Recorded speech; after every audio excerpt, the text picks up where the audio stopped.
پر سرکار دو عالم کے رخ پر انوار کا عالم کیا ہوگا سرکار دو عالم کے رخ پر۔ السلام علیکم ورحمۃ اللہ وبرکاتہ۔ الحمدللہ رب العالمین والصلاة والسلام علی سید الانبیاء والمرسلین۔ ہر کوئی فدا ہے بن دیکھے دیدار کا عالم کیا ہوگا، سرکار دو عالم کے رخ پر انوار کا عالم کیا ہوگا۔ آج شمائل نبوی اور شمائل ترمذی کی اس محفل میں ہم رسول اکرم صلی اللہ علیہ وسلم کے ان ناموں کا تذکرہ کریں گے جو کسی نے 99 بتائے ہیں، کسی نے 200 بتائے ہیں۔ یہاں چند حدیثوں میں یہ ایک فنومینا ہے کہ رسول اکرم صلی اللہ علیہ وسلم جو ہے، آپ کا نام احمد بھی ہے قرآن کریم میں، آپ صلی اللہ علیہ وسلم کا نام محمد بھی قرآن میں ہے، آپ کو رحمت للعالمین کہا گیا ہے جو کہ لقب ہے، اور آپ کو رؤوف رحیم بھی کہا گیا ہے جو کہ آپ کی صفات میں سے ہیں۔ تو رسول اکرم صلی اللہ علیہ وسلم کے جس طرح خصوصیات اور اخلاق بہت ہی ہیں، بہت سارے ہیں، اسی طرح آپ صلی اللہ علیہ وسلم کے ناموں میں بھی کثرت ہے، آپ کے القاب میں بھی کثرت ہے، اور آپ کے صفاتی ناموں میں بھی کثرت ہے۔ اس طرح ہوتا ہے کہ جتنی ہی زیادہ انسان کے اندر خوبیاں ہوتی ہیں اتنے ہی اچھے اچھے نام ان کے ساتھ لگ جاتے ہیں۔ تو آئیے ہم دیکھتے ہیں کہ حضور صلی اللہ علیہ وسلم کے بعض القاب اور نام جو خود حضور صلی اللہ علیہ وسلم نے اپنی زبان سے فرمایا ہے۔ حضرت جبیر ابن مطعم کہتے ہیں کہ حضور صلی اللہ علیہ وسلم نے ارشاد فرمایا کہ میرے بہت سے نام ہیں، ان لی اسماءن، میرے بہت سے نام ہیں، انا محمد وانا احمد، جو قرآن میں دونوں تذکرہ ہے، وانا الماحی الذی یمحو اللہ بالکفر، یعنی رسول اللہ صلی اللہ علیہ وسلم کا ایک لقب ہے ماحی، یعنی مٹانے والا، کفر کو مٹانے والا۔ وانا الحاشر، میرا نام حاشر بھی ہے، الذی یحشر الناس علی قدمیہ، کہ سارے انسان جو ہیں قیامت کے دن حشر میں میرے سامنے میرے پیچھے ہوں گے۔ وانا العاقب والعاقب الذی لیس بعدہ نبی، میں عاقب بھی ہوں۔ عاقب کا مطلب یہ ہے کہ میرے بعد کوئی نبی نہیں ہے، خاتم النبیین ہے۔ تو گویا ایک ہی سانس میں کم سے کم 4-5 نام جو یہاں آ گئے ہیں، محمد، احمد، ماہی، حاشر، عاقب، یہ گویا رسول اکرم صلی اللہ علیہ وسلم کے گویا ناموں کا ایک سلسلہ ہے۔ ہم میں سے آپ لوگوں سے جو بھی رسول اکرم صلی اللہ علیہ وسلم کی مسجد نبوی پہ کبھی گئے ہوں تو دیکھ لیجئے کہ جو حضرت عثمان رضی اللہ تعالیٰ عنہ کا ایکسٹینشن ہے، رسول اکرم صلی اللہ علیہ وسلم کے منبر اور مصلی اور قبلہ کے درمیان 3 صفوں کا جو ہے، جس سے ہم سلام کرنے رسول اکرم صلی اللہ علیہ وسلم کے پاس جاتے ہیں باب السلام سے، یہ ایکسٹینشن حضرت عثمان رضی اللہ تعالیٰ عنہ نے بنوایا تھا، اور یہ ایکسٹینشن گویا قبلہ کی طرف ہے، رسول اللہ صلی اللہ علیہ وسلم کی مسجد سے زیادہ کیا گیا ہے۔ تو اس مسجد کی دیوار قبلہ کی دیوار پہ آپ دیکھ لیں تو رسول اکرم صلی اللہ علیہ وسلم کے تمام نام کندہ ہیں۔ یہ جو میں کہہ رہا ہوں، احمد، محمد، ماہی، حاشر، عاقب، یہ سب نام وہاں کندہ ہیں۔ اسی طرح اگلی حدیث ہے کہ رسول اکرم صلی اللہ علیہ وسلم نے، حضرت حذیفہ کہتے ہیں، حضرت حذیفہ رضی اللہ عنہ کی روایت ہے کہ ایک مرتبہ رسول اللہ علیہ وسلم سے راستے میں ملا، حضور تشریف لے جا رہے تھے، حضور نے فرمایا ایسی ہی تذکرتاً کہ میرا نام محمد اور احمد ہے، اور نبی الرحمہ ہے، اور نبی التوبہ ہے، اور میں مقفع ہوں اور حاشر ہوں اور نبی ملاحم ہوں۔ گویا اتنے نام آپ نے ایک ہی سانس میں فرمایا، محمد، احمد، نبی الرحمہ، نبی التوبہ، مقفع، حاشر اور نبی ملاحم، 7 نام آپ نے گنائے۔ گویا یہ ان چیزوں کی ابتدا ہے۔ اگر آپ دیکھیں اس طرح حضرت حذیفہ اور اور حضرت جبیر ابن مطعم کی 2 احادیث کے بعد گویا یہ ایک سلسلہ شروع ہو گیا ہے کہ اسماء النبی صلی اللہ علیہ وسلم۔ جب ان احادیث پر میں ریسرچ کر رہا تھا تو ماشاءاللہ یہ جو مسجد نبوی کی دیوار ہے، قبلہ کی دیوار ہے، امام صاحب جہاں کھڑے ہوتے ہیں وہاں پر آپ صلی اللہ علیہ وسلم کے 50 نام جو ہیں کندہ ہیں، جن لوگوں کو توفیق ہو وہاں دیکھ لیں۔ یہی سب نام جو میں آپ کے سامنے پیش کیا ہوں، عاقب، حاشر، نبی الرحمہ، نبی التوبہ، مقفع اور نبی الملاحم، یعنی آپ رحمت کے نبی ہیں، آپ کی رسالت سے رحمت عام ہوئی ہے۔ آپ توبہ کے نبی ہیں، یعنی آپ کے آنے کے بعد توبہ کا دروازہ دونوں پٹ کھل گیا ہے۔ مقفع ہوں اور حاشر ہوں، یعنی ان سب کا ترجمہ جو ہے مختلف علماء نے مختلف کیا ہے۔ اور نبی ملاحم ہوں، ملاحم کے مطلب یہ ہے کہ ایک یونیورسل ریلیجن لے کے آیا ہوں، یا غزوات والا نبی ہوں، یعنی اس طرح کی بہت ساری چیزوں کا تذکرہ آپ صلی اللہ علیہ وسلم نے ہے کہ آپ کی امت کے لیے صرف توبہ اپنے شرائط کے ساتھ گناہوں کے لیے کافی کر دی گئی ہے، بخلاف بعضی امتوں کے کہ ان کی توبہ قبول کرنے کے لیے قتل نفس وغیرہ شرط تھا۔ یعنی توبہ صرف زبانی نہیں تھی، بلکہ عملاً کچھ نہ کچھ قربانی کرنا پڑتا تھا، قربانی پیش کرنا پڑتا تھا، یا اپنے آپ کو وہ کرنا تھا۔ اور نبی مقفع کا مطلب ہے کہ آپ صلی اللہ علیہ وسلم جو ہے آخری نبی ہیں۔ نبی الملاحم جو ہیں یعنی غزوات والے نبی، اور اس معنی میں بھی ہے کہ رسول اللہ صلی اللہ علیہ وسلم کی جو ہے امت میں جو ہے ایک قسم کا وہ ہوگا، جس طرح ہم آج شمائل ترمذی کے مختلف مجلسوں میں ہم نے دیکھا رسول اکرم صلی اللہ علیہ وسلم کی ذات کے جتنے پہلو ہیں، اس لحاظ سے دیکھا جائے تو سینکڑوں نام بھی آپ ہمارے لیے وہ نہیں ہوگا، کافی نہیں ہوگا۔ رسول اکرم صلی اللہ علیہ وسلم کے القابی نام، آپ کے صفتی نام، اور آپ کی جو ملکوت میں آسمانوں میں جو آپ کے جو نام ذکر کیے جاتے ہیں، اللہ تعالیٰ نے بہت سے اولیاء کرام اور علماء کرام کو یہ توفیق دی کہ مختلف ریلیجس ٹیکسٹ سے ان ناموں کا تذکرہ کریں، اور ان ناموں کو سیدنا جواد، سیدنا کریم، سیدنا، اس طرح کے جتنے بھی رسول اللہ صلی اللہ علیہ وسلم کے بارے میں جو صحابہ کرام نے کہا، کان اجود الناس، یہ بھی ایک رسول اللہ صلی اللہ علیہ وسلم کی صفتی نام ہو گیا، جیسے کہ حضرت عبداللہ ابن عباس نے کہا۔ تو اسی طرح جو خلقہ القرآن، صاحب الخلق، اس طرح کے نام ہیں، یہاں تک کہ غالباً میرے علم میں میں نے اس سلسلے میں جہاں بھی دیکھا ہے، مصر میں اور مختلف جگہوں پر کتابیں ہیں، کوئی 200 تک پہنچاتا ہے، کوئی 600، کوئی 800 نام بناتا ہے۔ پاکستان میں فیصل آباد سے ایسی چیزیں کچھ چھپی ہیں جو اسماء النبی صلی اللہ علیہ وسلم 3 جلدوں میں بہترین خطاطی کا نمونہ، عالمی لیول کی خطاطی کے نمونے میں اسماء النبی صلی اللہ علیہ وسلم جو ہے وہ شائع ہوئے ہیں، اور تقریباً 1000 نام وہاں انہوں نے ایک پاکستانی اسکالر نے اس میں داخل کیے ہیں۔ اس کو دیکھیے، پڑھیے تو دل و دماغ تازہ ہو جاتے ہیں۔ رسول اکرم صلی اللہ علیہ وسلم کی تمام خصوصیات اور تمام یعنی اخلاقیات، اور آپ صلی اللہ علیہ وسلم کی تمام صفات، اور آپ صلی اللہ علیہ وسلم کے تمام القابات جو ملکوت میں ہیں، ملائکہ میں ہیں، جو انسانوں جناتوں میں ہیں، اور جہاں جہاں بھی ہیں، اور جو قرآن کریم میں ہیں، اور جو سیرت اور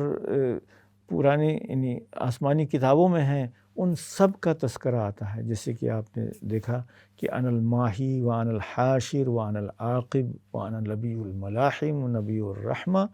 یہ گویا یہ اسٹارٹر ہیں، یہ نام جن کے اوپر جب بلڈ کیا گیا ہے، جب عمارت تعمیر کی گئی ہے، تو رسول اکرم صلی اللہ علیہ وسلم کے ناموں کا ایک پورا مینار بن گیا ہے۔ اور رسول اکرم صلی اللہ علیہ وسلم کا تذکرہ جس طرح ہم کر رہے ہیں، آپ کے اخلاقیات کے ضمن میں، آپ کی القاب کے ضمن میں، ہم رسول اکرم صلی اللہ علیہ وسلم کو سینکڑوں ناموں اور القاب سے یاد کر سکتے ہیں۔ اور بہت سے لوگوں نے جیسے رسول اکرم صلی اللہ علیہ وسلم کے تذکرے سے ہم درود پڑھتے ہیں اور ہم پر رحمت نازل ہوتی ہے، اس طرح حضور صلی اللہ علیہ وسلم کے ناموں کے ذکر کرنے سے بھی رحمت نازل ہوتی ہے۔ اور رسول اکرم صلی اللہ علیہ وسلم کی جو نعتیں پڑھی جاتی ہیں، یہ بھی گویا ایک کار خیر میں سے ہے۔ جیسے کہ حضرت حسان ابن ثابت رضی اللہ تعالیٰ عنہ نے رسول اکرم صلی اللہ علیہ وسلم کی زندگی میں منبر رسول پر پڑھ کر نعت گوئی کا جو آغاز کیا تھا، نشید اور نعت گوئی کا جو آغاز تھا، وہ کلچر پچھلے 1400 سال سے بہت اچھی طرح ڈیولپ ہو کر مدیحۃ النبی اور نشید عن النبی صلی اللہ علیہ وسلم اور اس کی حیثیت سے ہے، جو اسی ناموں کے ایکسٹینشن کا ایک وہ ہے، نعت الرسول اور مدیحۃ الرسول صلی اللہ علیہ وسلم، اور اس کو دف کے ساتھ یا بغیر دف کے جو گانے کا اور بولنے کا جو رواج ہے، یہ ایک کلچرل پرفیکشن کا ہے. جس طرح کی یہاں پر حضرت امام ترمذی رحمۃ اللہ علیہ نے حضور اکرم صلی اللہ علیہ وسلم کا تذکرہ کیا ہے کہ آپ صلی اللہ علیہ وسلم جو ہیں کہ بہت سارے نام ہیں، چند نام انہوں نے تذکرہ کر دیے ہیں. تو ان ناموں سے ہم گویا رسول اکرم صلی اللہ علیہ وسلم کی صفات اور القاب کا ذکر کر سکتے ہیں اور اللہ تعالیٰ کی رحمت کے امیدوار ہو سکتے ہیں، کیونکہ ہر نام کے بعد ہمیں صلی اللہ علیہ وسلم کہنا ہے اور کہنا چاہیے. اور ہر درود پر پڑھنے سے ہمیں 10 نیکیاں ملتی ہیں، 10 گناہ معاف ہوتے ہیں اور 10 درجے بلند ہوتے ہیں. چنانچہ رسول اکرم صلی اللہ علیہ وسلم کے ناموں کا تذکرہ کر کے اور آپ پر درود پڑھ کر ہم اپنی دنیا اور آخرت دونوں درست کر سکتے ہیں. یہ مختصراً تذکرہ تھا شمائل کے نام سے. ہم آپ کے سامنے رسول اللہ علیہ وسلم کے عملی زندگی کے واقعات، آپ کے حلیہ مبارک اور آپ صلی اللہ علیہ وسلم کی سیرت اور آپ صلی اللہ علیہ وسلم کے نام جس طرح ہم نے تذکرہ کیے ہیں، اللہ تعالیٰ قبول کرے اور اللہ تعالیٰ ہمیں بھی گویا رسول اکرم صلی اللہ علیہ وسلم کے اس پر عمل کرنے کی توفیق عنایت فرمائے. رسول اکرم صلی اللہ علیہ وسلم کے القاب و آداب کے ساتھ ہمیں ان کے اخلاق و عادات کو بھی حاصل کرنے کی توفیق عنایت فرمائے. اگلا چیپٹر ہے جو ہے حضور صلی اللہ علیہ وسلم کے حجامہ کرنے کا. یعنی کیونکہ کچھ حدیثوں میں حضور صلی اللہ علیہ وسلم نے نہا عن اجرت الحجام، کہ ہمارے نبی صلی اللہ علیہ وسلم نے یہ بات ناپسند فرمائی ہے کہ کپنگ اور حجامہ اردو والی حجامت نہیں ہے، حجامہ عربی میں کہتے ہیں کپنگ کو، یعنی ایک سکنگ میکانزم سے باڈی کے مختلف پارٹ سے ایک خاص وقت میں خون نکالنے کو کپنگ کہتے ہیں. اور یہ کپنگ جو ٹیکنالوجی ہے یہ ہزاروں سال پرانی ہے. اس کا اسلام عربی اس سے کوئی تعلق نہیں ہے، لیکن جس طرح کہ ہم مغربی ٹیکنالوجی استعمال کرتے ہیں تو رسول اکرم صلی اللہ علیہ وسلم بھی کے زمانے میں بھی عربوں میں بھی کئی میڈیکل ٹیکنیکس استعمال ہوتی تھی، جس میں سے حجامہ یعنی کپنگ بھی ہے اور کئی بھی تھا، یعنی آپریشن کے جلانے کا، یعنی گرم لوہے سے علاج کا بھی ایک سسٹم تھا رسول اکرم صلی اللہ علیہ وسلم کے زمانے میں. تو چونکہ کچھ احادیث میں رسول اکرم صلی اللہ علیہ وسلم نے حجامت کو ایز اے پروفیشن منع فرمایا ہے اور حجامہ یعنی کپنگ کی اجرت لینے سے منع فرمایا ہے، لیکن اس کے بالمقابل آپ صلی اللہ علیہ وسلم نے خود بھی کپنگ کی اور کروائی اور پیسے دیے اور لیے بھی، یعنی پیسے لینے دینے کا حکم بھی دیا. تو اس سے ثابت ہوتا ہے کہ کسی اور وجہ سے اس سلسلے میں کچھ ریزرویشن رہا ہوگا رسول اکرم صلی اللہ علیہ وسلم کا، لیکن بعد میں رسول اللہ علیہ وسلم نے as a technology of treatment, as a دوا آپ صلی اللہ علیہ وسلم نے اس کو الاؤ کیا ہے، خود بھی کیا ہے اور وہ کیا ہے. لیکن اس سلسلے میں مسلم معاشرہ جو ہے آج کل کچھ افراد و تفرید کا شکار ہے. کچھ لوگوں نے اس کو ایز اے پروفیشن بنا کر اور اس کے لیے کچھ جھوٹی حدیثیں بھی گڑھ لی گئی ہیں کہ وہ اسراء اور معراج کی رات میں فرشتوں نے کہا کہ اپنی امت سے کہیے کہ یعنی کپنگ کو اختیار کریں. تو اس طرح کی بے اصل حدیثوں کے ذریعے کسی چیز کو غیر معمولی رواج دینا یا رسول اکرم صلی اللہ علیہ وسلم نے جو کچھ میڈیکل ایڈوائس دی ہے اس کو وحی کا حصہ سمجھنا، اس سلسلے میں کافی افراط و تفرید ہم شکار ہیں. کچھ لوگ اس کو گویا پارٹ آف وحی سمجھتے ہیں کہ رسول اکرم صلی اللہ علیہ وسلم نے جو دوائیں، جو علاج و معالجہ کیا ہے یا اس کا حکم دیا ہے یا اس کا مشورہ دیا ہے وہ بھی وحی کا پارٹ ہے. لیکن اکثر علماء کہتے ہیں کہ یہ وحی کا پارٹ نہیں ہے، بلکہ یہ رسول اکرم صلی اللہ علیہ وسلم کے انسانی مشوروں کا پارٹ ہے. چنانچہ پہلی، دوسری، تیسری صدی تک کبھی بھی طب نبوی کے نام سے کوئی چیز معروف و مشہور نہیں تھی. یہ 5ویں 6ٹھی صدی میں آ کر ایک طب نبوی کے نام سے، کہ رسول اکرم صلی اللہ علیہ وسلم ڈاکٹر بھی تھے، یعنی آپ صلی اللہ علیہ وسلم نے جو ہیلتھ اور میڈیکل ایڈوائس دی ہے اس کو بھی وحی اور اسلام کا پارٹ بنا دیا گیا ہے. اس سلسلے میں کی افراط تفریط نہیں کرنا چاہیے، کیونکہ جس طرح بلیک سیڈ اور دوسری چیزوں کے سلسلے میں مبالغہ آمیز یا کچھ جنرل سویپنگ اسٹیٹمنٹس حدیث اور عربی لٹریچر میں آ گئے ہیں، اس کا یہ مطلب نہیں ہے کہ اب دنیا میں میڈیکل ریسرچ کی اور میڈیکل دواؤں کی تلاش کی ضرورت ختم ہو گئی، سب چیزوں کا حل جو ہے وہ طب نبوی میں ہے۔ یہ بھی ایک افراط و تفریط ہے۔ تو آئیے ہم دیکھتے ہیں کہ رسول اکرم صلی اللہ علیہ وسلم نے حجامت اور یعنی کپنگ جو لگوائی ہے وہ کب اور کتنی مرتبہ اور اس کا کیا کیا واقعہ تھا۔ حضرت انس جو حضرت حضور صلی اللہ علیہ وسلم کے خادم ہیں، انہوں نے یہ روایت کی ہے کہ رسول اکرم صلی اللہ علیہ وسلم سے پوچھا گیا کہ کیا کپنگ اور حجامہ جو ہے وہ جائز ہے، تو آپ صلی اللہ علیہ وسلم نے فرمایا کہ ابو طیبہ نے، حضرت انس رضی اللہ تعالیٰ عنہ سے کسی نے پوچھا خادم سے، تو انہوں نے بتایا کہ ابو طیبہ ایک صحابی ہیں، انہوں نے حضور کے سینگی لگائی، اردو میں اس کو سینگی کہا جاتا ہے لیکن انگلش میں اس کو کپنگ سے سمجھ میں آئے گا، اگر آپ کپنگ دیکھیں گے تو سمجھ میں آئے گا۔ آپ نے 2 سا کھانا کھجور ان کو اجرت میں دی اور ان کے آقاؤں سے سفارش کر کے ان کے جو ذمہ جو محصول تھا اس میں کمی کرا دی۔ یہ بھی ارشاد فرمایا کہ کپنگ لگانا جو ہے بہترین دوا ہے، یعنی آپ صلی اللہ علیہ وسلم کو چونکہ اس سے ریلیف ملا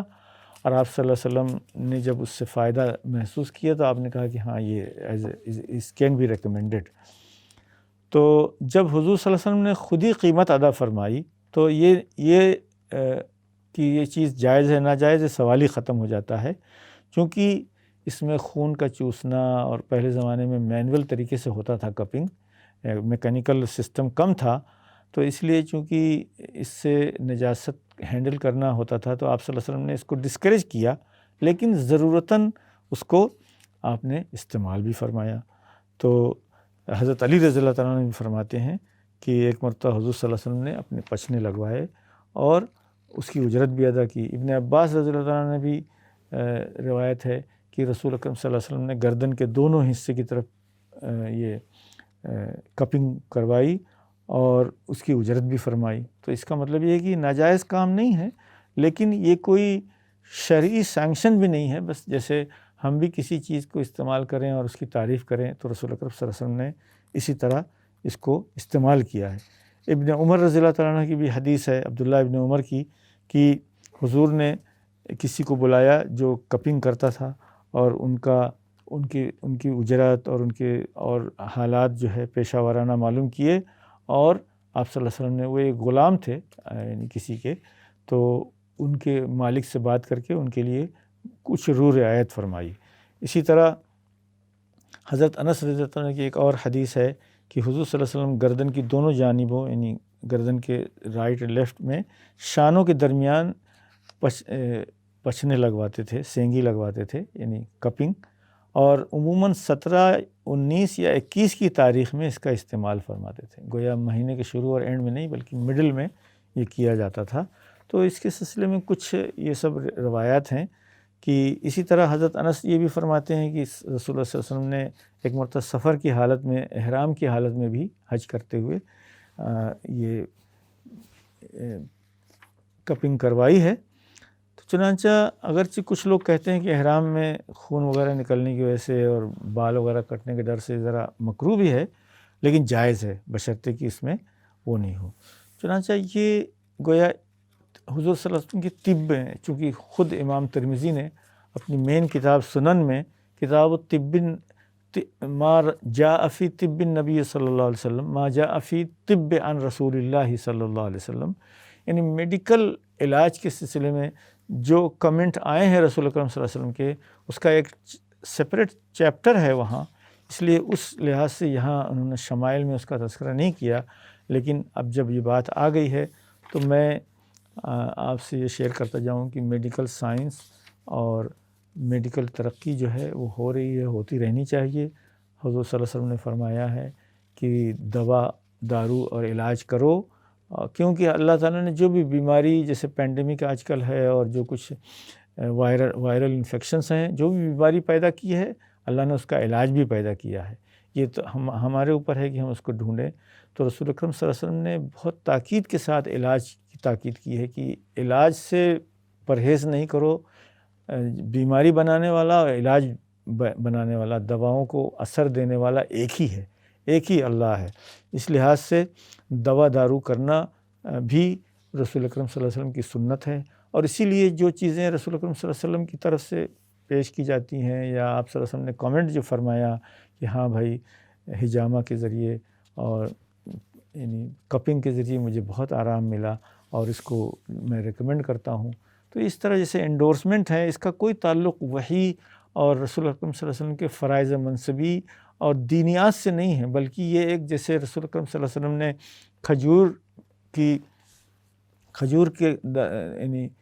پیئرنگ کے سلسلے میں آپ صلی اللہ علیہ وسلم نے ایک مرتبہ کمنٹ کیا تھا، یعنی ایگریکلچرل ایشوز میں، اور اس کی وجہ سے کراپس کولیپس ہو گئے تھے مدینے میں، تو آپ صلی اللہ علیہ وسلم نے فرمایا کہ بھائی یہ دنیاوی جو معاملات ہیں، کھانے پینے اور ایگریکلچر اور دوا دارو کے، اس میں جب میں کوئی بات کروں تو آپ مجھے میری بات جو ہے وہ عام انسانوں کی طرح کامنٹ کے طور سے لیا کرو، اس کو وحی نہ سمجھا کرو۔ چنانچہ انتم اعلم بامور دنیاکم،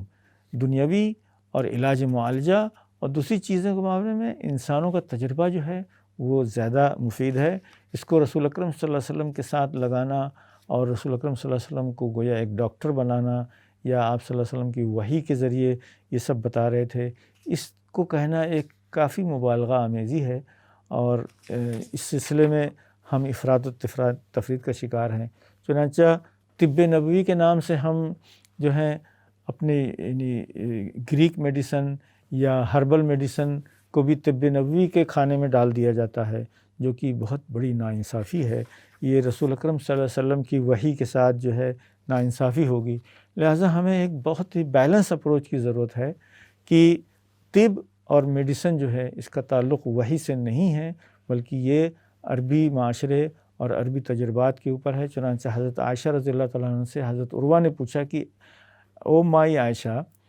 آپ اتنی اچھی طبی میڈیکل اور دواؤں کی ٹرکس کیسے بتاتی ہیں؟ تو حضرت عائشہ رضی اللہ عنہ نے فرمایا کہ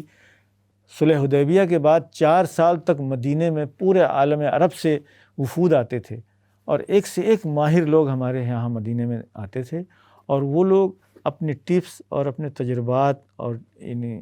ٹوٹکے اور علاج جو ہے وہ ہم کو بتاتے تھے اور شیئر کرتے تھے، اور اسی چیز کو ہم مدینے میں ایک دوسرے سے تذکرہ کرتے تھے، اور اسی کی وجہ سے حضرت عائشہ رضی اللہ تعالیٰ عنہ نے اتنی طب کی چیزیں بتائی ہیں۔ چنانچہ رسول اکرم صلی اللہ علیہ وسلم نے بھی بہت ساری چیزوں کو اختیار کیا۔ اس کا تعلق جو ہے وہ عربی کلچر اور عربی میڈیسنل نالج سے ہے، اس کا تعلق وحی سے کم ہے، لیکن جو لوگ مبالغہ آمیزی میں اپنے بزنس کو بڑھانے کے لیے حدیثوں کا استعمال کرتے ہیں میڈیکل علاج کو پروموٹ کرنے کے لیے، یہ بالکل صحیح نہیں ہے۔ اللہ تعالی ہمیں رسول اکرم صلی اللہ علیہ وسلم کی صحیح عزت اور عظمت کی توفیق عنایت فرمائے، اور آپ صلی اللہ علیہ وسلم کے صحیح میسج سے کنیکٹ کرنے کی توفیق عنایت فرمائے، اور ہمیں گمراہی سے بچائے۔ السلام علیکم ورحمۃ اللہ وبرکاتہ۔ سرکار دو عالم کے رخ پر انوار